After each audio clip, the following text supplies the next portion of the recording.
ओम नमो भगवते वासुदेवाय। ओम नमो भगवते वासुदेवाय। ओम नमो भगवते वासुदेवाय। नारायणं नमस्कृत्य नरं चैव नरोत्तमं देवीं सरस्वतीं व्यासं ततो जयमुदीरये। नष्टप्रायेषु भद्रेषु नित्यं भागवत सेवया भगवती उत्तमश्लोके भक्तिर्भवति नैष्ठिकी। श्रीमद् भागवतम स्कंद 1 अध्याय 3। समस्त अवतारों के स्रोत श्री कृष्ण। श्लोक संख्या 24। ततः कलो संप्रवर्ते सम्मोहाय सुरद्विषां बुद्धो नाम्ना अंजनसुतः कीकटेषु भविष्यति। तो इस श्लोक में भगवान के 21वें अवतार भगवान बुद्ध के विषय में बताया गया है। हमने 2 पैराग्राफ पूरे किए थे। तीसरा पैराग्राफ जो है इस तात्पर्य का वो लेते हैं, तीसरा और चौथा।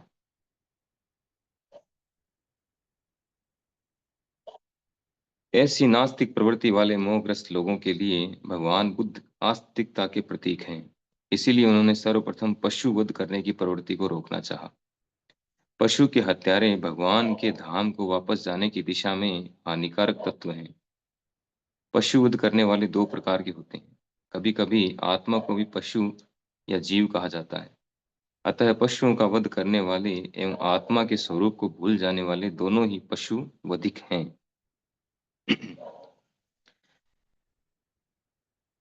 महाराज परीक्षित ने कहा कहा कि केवल पशु वध करने वाले को ही भगवान के दिव्य संदेश का स्वाद नहीं मिल पाता। अतः जिन्हें भगवत मार्ग की शिक्षा दी जानी है, उन्हें सर्वप्रथम उपयुक्त विधि से पशु वध की क्रिया को बंद करना सिखाना होगा। ये कहना मूर्खता है कि पशु वध को आत्म साक्षात्कार से कुछ लेना देना नहीं। इस घातक सिद्धांत के कारण कलयुग की कृपा से ऐसे अनेक तथाकथित सन्यासी सामने आए हैं जो वेदों के बहाने पशु वध का उपदेश देते हैं। इस विषय की व्याख्या भगवान चैतन्य तथा मौलाना चांद काजी साहिब की वार्ता में पहले ही की जा चुकी है। वेदों में वर्णित पशु यज्ञ कसाई घरों में अनियंत्रित पशु हत्या से भिन्न है। चूंकि असुर लोग या वैदिक साहित्य के तथाकथित पंडित वेदों में पशु वध का साक्ष्य प्रस्तुत करते हैं, फलस्वरूप भगवान बुद्ध ने बाह्य रूप से वेदों के प्रमाण को अस्वीकार किया। उनके द्वारा वेदों का ये तिरस्कार लोगों को पशु हत्या के पाप से बचाने तथा बेचारे दीन पशुओं को उनके बड़े भाई के द्वारा वध किए जाने से बचाने के लिए किया, जो विश्व बंधुत्व, शांति, न्याय तथा समानता का नारा बुलंद करते हैं।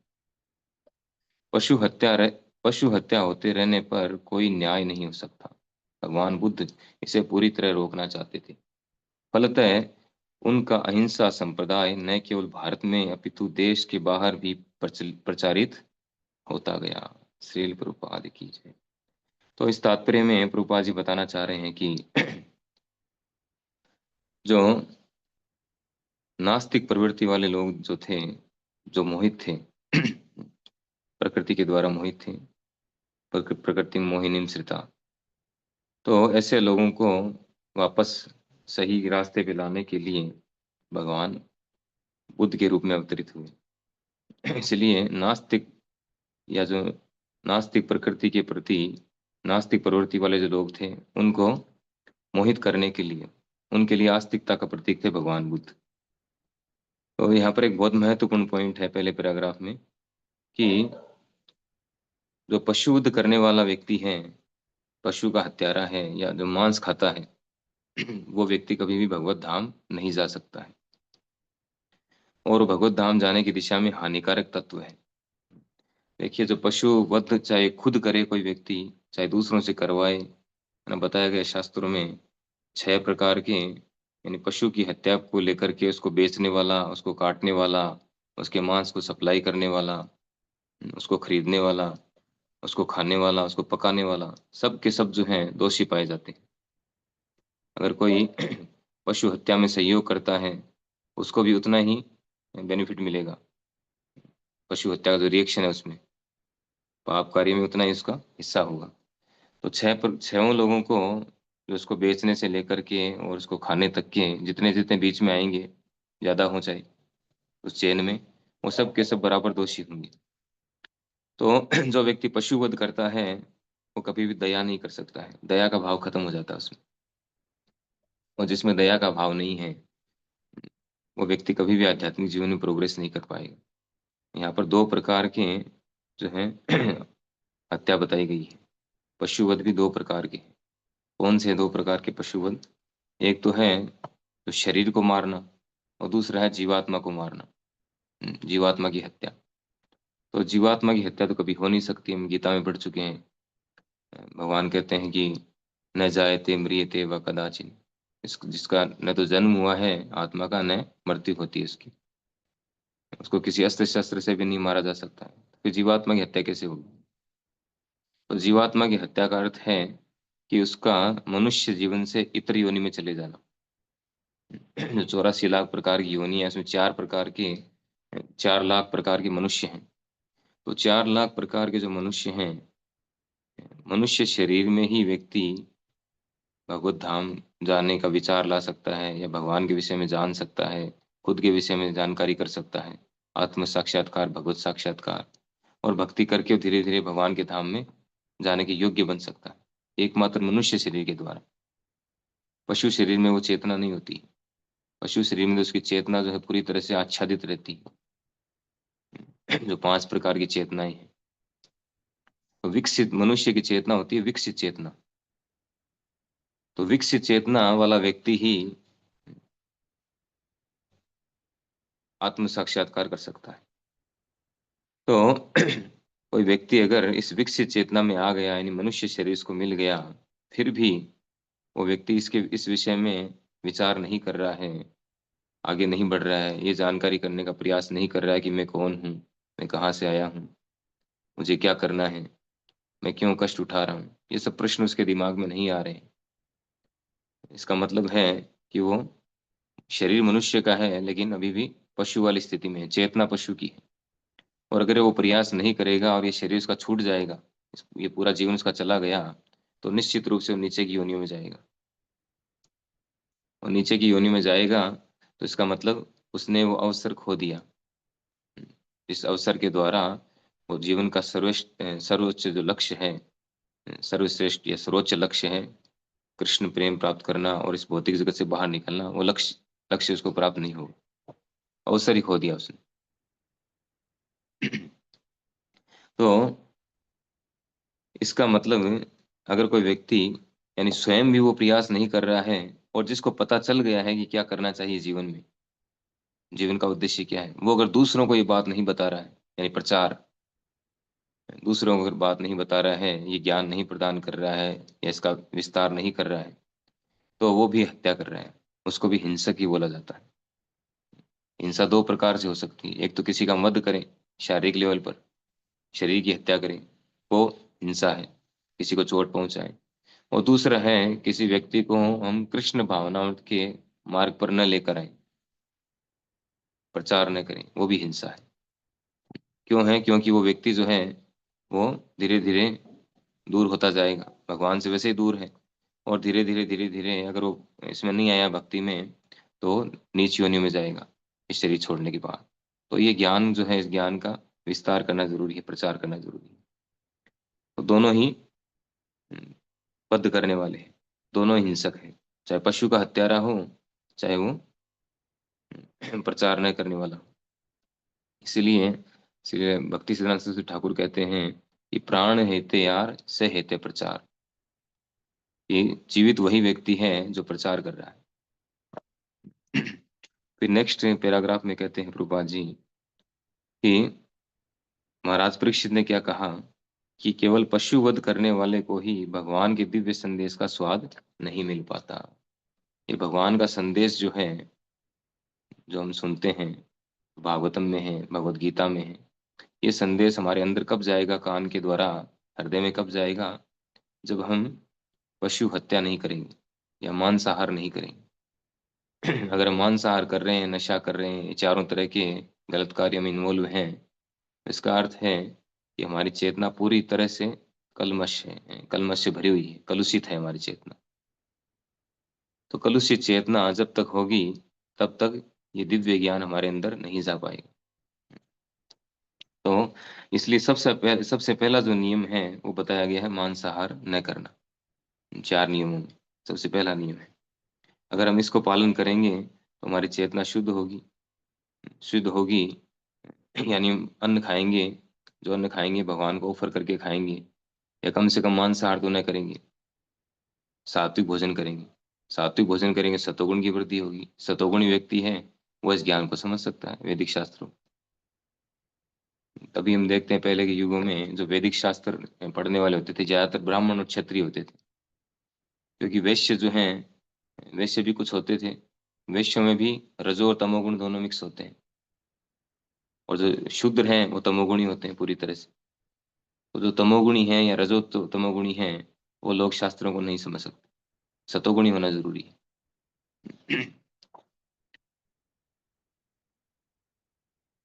कह रहे हैं कि अतः जिन्हें भगवत मार्ग की शिक्षा दी जानी है उन्हें सर्वप्रथम उपयुक्त विधि से पशुवध की क्रिया को बंद करना सिखाना होगा। सबसे पहले पशुवध मांसाहार को बंद करना होगा, अगर हम भगवत मार्ग की शिक्षा प्राप्त करना चाहते हैं। ये सबसे पहला नियम है, बेस। और ये कहना मूर्खता है, जैसे कुछ लोग कहते हैं कि पशुवध का या मांसाहार का आत्म साक्षात्कार से क्या लेना देना है। आत्म साक्षात्कार अलग है, और ये तो शरीर की आवश्यकता है। ये तो हमें आवश्यकता है खाने की, इसके खाए बिना हम कैसे जिएंगे, मांस खाए बिना। इस तरह की मेंटेलिटी होती है लोगों की। तो कह रहे हैं ये सही नहीं है। ये सिद्धांत बहुत ही घातक है। और ये सिद्धांत जो है इतना प्रचारित हो चुका है कि जो साधु के वेश में हैं, तथा कथित साधु बहुत सारे ऐसे हैं जो मांसाहार करते हैं और अपने आप को साधु बताते हैं और प्रचार भी करते हैं। अब वो क्या प्रचार करेंगे, जो खुद मांसाहार खा रहा है, जो खुद नियमों का पालन नहीं कर रहा है, और मांसाहार खाने से उसे आत्म साक्षात्कार का कोई ज्ञान नहीं हो सकता, तो वो व्यक्ति क्या प्रचार करेगा, दुष्प्रचार करेगा और कुछ नहीं करेगा। तो इस तरह के दुष्प्रचार जो है मानव समाज में हो रहे हैं, चल रहे हैं। कितनी तरह के साधु भी, आप कुंभ मेले में जाएंगे तो आपको पता चलेगा कितनी तरह के साधु हैं। वो साधु कौन से हैं, क्या लेवल के हैं, खूब तपस्याएं भी कर रहे होंगे, जो भी हैं, लेकिन अगर वो मांसाहार कर रहे हैं तो वो इस आध्यात्मिक ज्ञान को नहीं समझ पाएंगे, वो भौतिक प्लेटफॉर्म पर है। तो कह रहे हैं कि ये जो संदेश है, ये सिद्धांत है कि मांसाहार का आत्म साक्षात्कार से कोई लेना देना नहीं है। तो इस विषय में चैतन्य महाप्रभु जी और चांद काजी के विषय में डिस्कशन आता है चैतन्य चरितामृत में। तो उसमें चांद काजी कहता है चैतन्य महाप्रभु से कि आपके शास्त्रों में, पहले चैतन्य महाप्रभु कहते हैं कि आप जो हैं, आप कैसा आपका धर्म है। जो आपको दूध दे रही है माँ है, गाय माता है, और बैल पिता है जो खेती करता है, अन्न उत्पादन करता है। जैसे पिता कमा के लाता है, कमाई करके लाता है, धन कमा करके, उससे सारी हमारी सुख सुविधाएं आती है। और माता जो है वो बच्चों को दूध पिलाती है, बच्चों को जन्म देती है, उनका पालन पोषण करती है। तो उसी तरह से गाय जो है हमें सारी सुविधाएं देती है, दूध प्रदान करती है। और बैल जो है वो पिता की तरह है, वो अन्न उत्पादन करता है, खेती करता है। खेती में हल जोतता है। तो इस प्रकार से ये माता पिता हैं, और इनकी आप हत्या कर रहे हो। भगवान चैतन्य महाप्रभु कहते हैं इनसे, कैसा धर्म है आपका। तो फिर वो कहते हैं, चांद का जी कहता है कि आपके धर्म में भी तो पुष्ट बताया गया है, गोमेद यज्ञ, अश्वमेध यज्ञ, ये क्या है फिर। तो चैतन्य महाप्रभु बताते हैं कि उसमें, और ये जो आप लोग जो कसाई घर चला करके मांस बेच रहे हो, काट के दुकानें खोल खोल के बैठे हो, इसमें और उसमें बहुत बड़ा अंतर है। तो यज्ञ होते हैं, अश्वमेध यज्ञ, गोमेध यज्ञ है, उसमें जिस पशु की बलि दी जाती है उसको उच्च शरीर प्रदान किया जाता है। वो जो ब्राह्मण होते हैं, पुरोहित होते हैं, बलि देने वाले या वो करवाने वाले, उनको उनकी मंत्र शक्ति जो है बहुत ही विशेष होती है, उनको ज्ञान होता है, वो सिद्ध लोग होते हैं। तो वो ऐसी इस मंत्र के द्वारा उसको उच्च योनि प्रदान कर सकते हैं, मनुष्य योनि या देव योनि प्रदान कर सकते हैं उस जीव को। इसीलिए वो बलि देते हैं यज्ञ में, नहीं तो उनको कोई अधिकार नहीं बलि देने का। और अभी कलयुग में से है नहीं, इसलिए कलयुग में अश्वमेध गोमेध यज्ञ बैन है यहाँ कलयुग में। शास्त्रों में मना किया गया है। तो पशुवध जो है, यानी एक सिस्टमेटिकली कसाई घर चलाना और एक गोमेद या पशु अश्वमेध यज्ञ करना, दोनों में बहुत बड़ा अंतर है। इसको क्लियर करते हैं चैतन्य महाप्रभु। और अंत में चांद का जिसको स्वीकार करते हैं, एक्सेप्ट कर लेते हैं कि हाँ सही है, हमारा जो है सिस्टम गलत है, ये मानते हैं। तो अंत में कह रहे हैं कि चूंकि असुर लोग वैदिक साहित्य के तथाकथित पंडित वेदों में पशुवध का साक्ष्य प्रस्तुत करते हैं, फलस्वरूप वे बुद्ध के बाह्य रूप से वेदों के प्रमाण को अस्वीकार करते हैं। जो असुर लोग हैं, उनकी मेंटेलिटी होती है, वो कहते हैं वैदिक शास्त्रों में पशुवध बताया गया है, वो सही है, इसलिए वो भगवान बुद्ध को एक्सेप्ट करते हैं। असुर मेंटेलिटी के जो लोग, नास्तिक लोग हैं, वो स्वीकार करते हैं भगवान बुद्ध को। क्यों? क्योंकि भगवान बुद्ध वेदों को अस्वीकार करते हैं, यद्यपि वो बाहरी बाहरी रूप से हैं, लेकिन जो वेदों के जानकार हैं, वैदिक शास्त्रों को फॉलो करने वाले हैं, वो भगवान बुद्ध के जो ये दर्शन है, इसको नास्तिक दर्शन मानते हैं, आस्तिक दर्शन नहीं मानते। जबकि असुरों के लिए वो आस्तिक दर्शन है। ये अंतर है।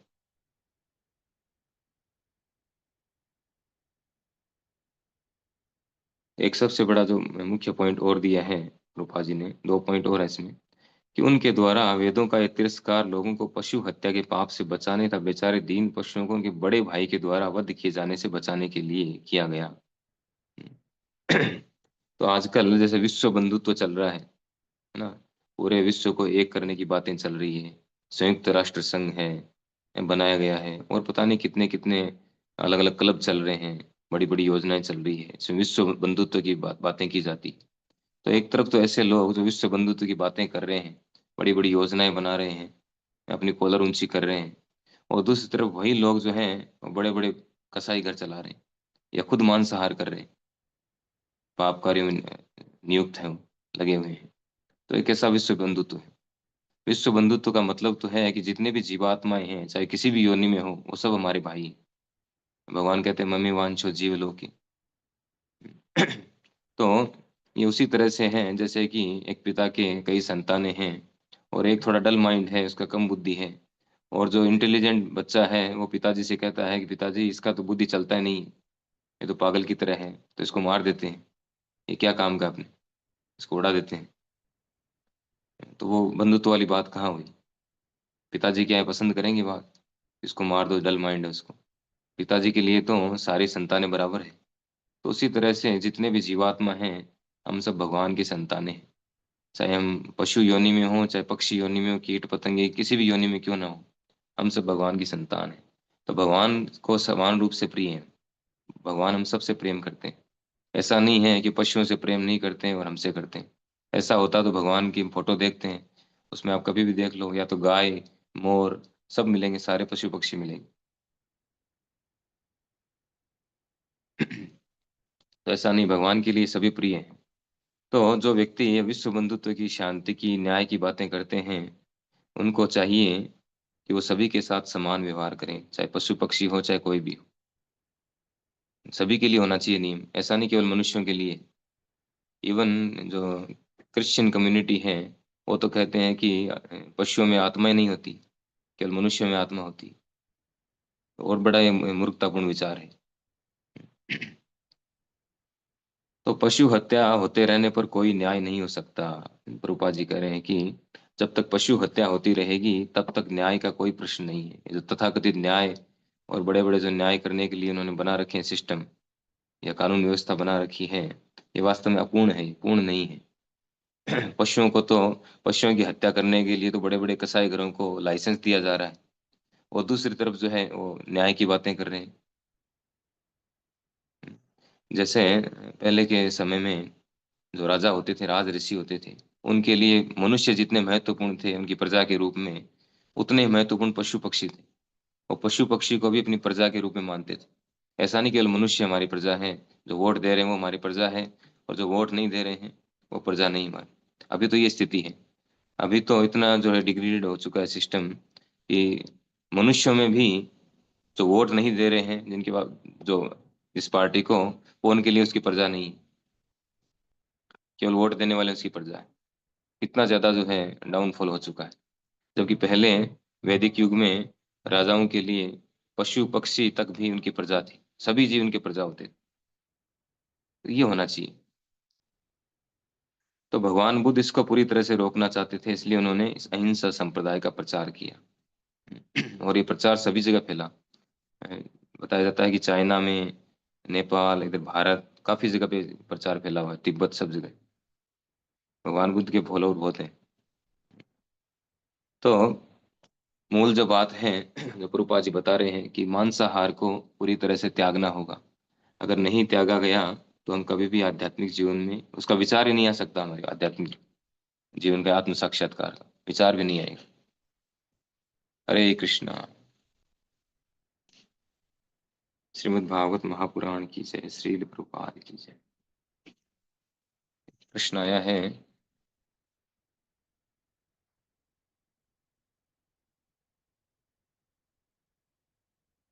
मांसाहार